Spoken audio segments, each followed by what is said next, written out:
यही तो हमारा मिशन है कि लोगों को जागरूक करना। लोगों को पता ही नहीं है कि बाबा साहेब का असली योगदान क्या था। लोग सोचते हैं सिर्फ वो दलितों के नेता है, नहीं, वो सिर्फ दलितों के नेता नहीं है, वो सभी के नेता है। उन्होंने सभी के लिए काम करा है। उन्हें सिर्फ एक शब्द से हम सीमित नहीं कर सकते हैं।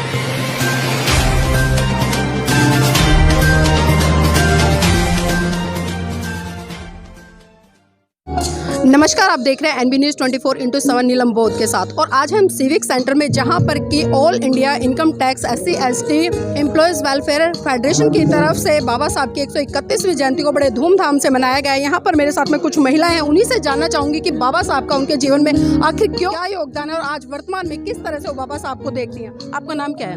मेरा नाम लक्ष्मी है। लक्ष्मी जी कहाँ से आए हैं? मैं शादरा से हूँ और बाबा साहब के इस फंक्शन में मैं आई, मुझे बहुत अच्छा लगा।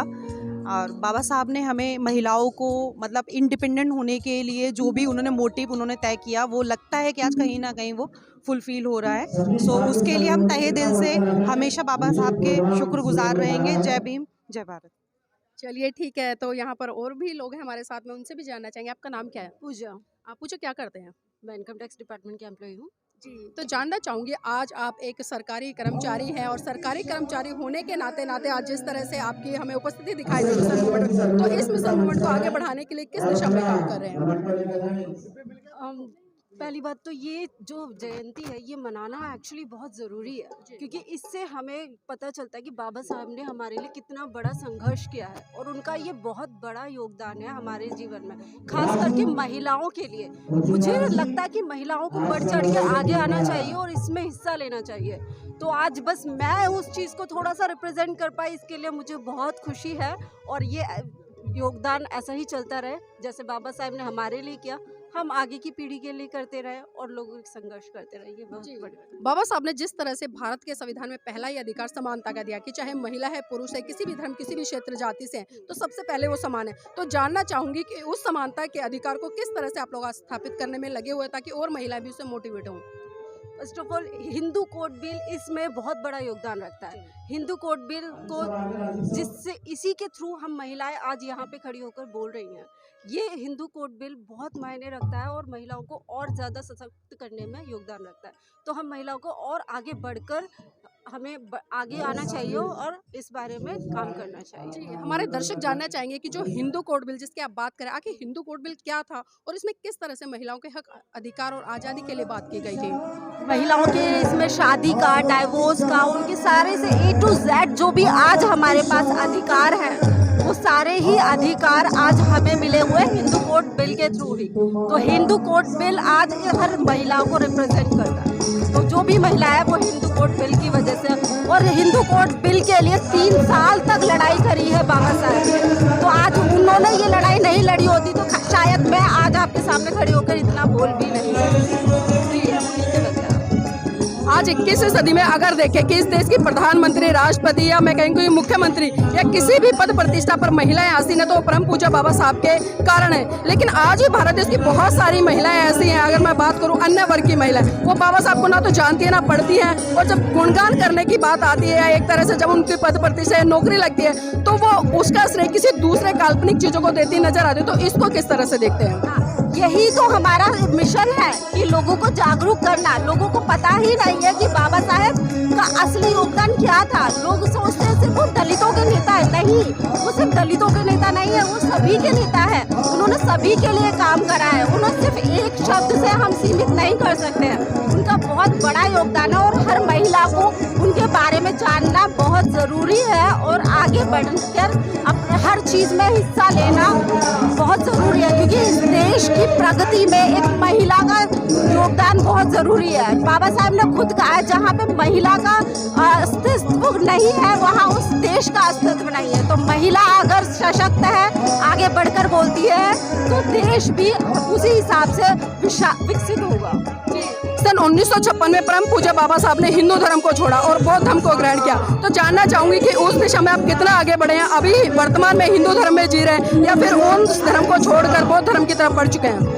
देखिए, अभी तो हम हिंदू धर्म में ही है, लेकिन बाबा साहब को भी किसी धर्म से कोई आपत्ति नहीं है, बस लेकिन उन्हें कुछ कुरीतियाँ, जो कुछ चीज़ें हैं जिनसे वो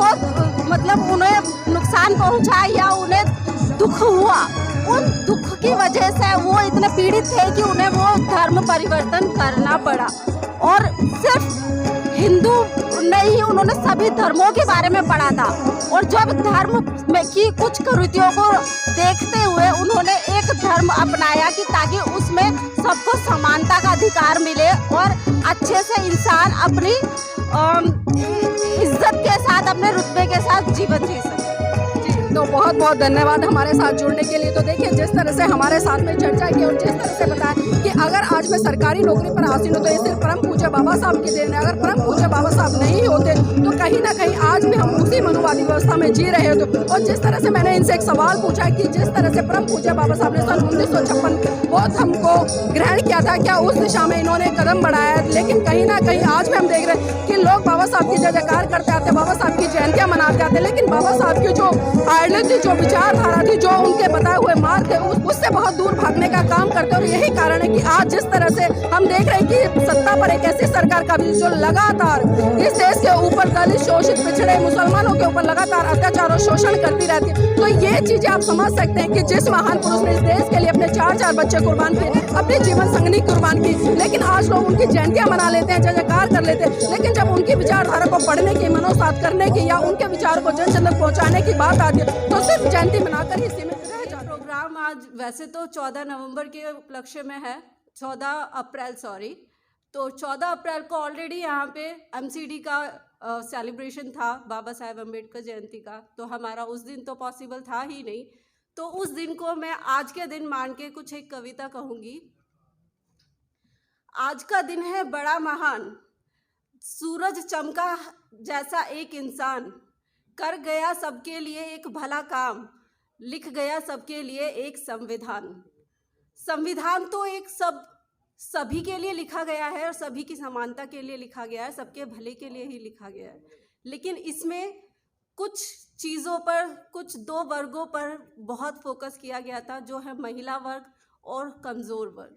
और ये मुझे नहीं लगता कुछ गलत किया गया है, ये बहुत ही अच्छा है, क्योंकि हर इंसान, हर माँ बाप अपने कमज़ोर वर्ग पे, अपने बच्चों पे जो कमज़ोर होते हैं उन पे ज़्यादा फोकस करते हैं। और ये करना बहुत ज़रूरी है ताकि हम सभी समान रूप से आगे बढ़ सकें। और बस इसी शब्द को एक और चीज़ में मैं कन्वर्ट करके बोलना चाहूँगी, लास्ट की कुछ लाइन। कुरान बनाता है मुसलमान, बाइबल बनाती है ईसाई और भगवत गीता बनाती है हिंदू, बट हमारा संविधान बनाता है मनुष्य, इंसान। Thank you so much. Pooja ji बहुत बहुत धन्यवाद।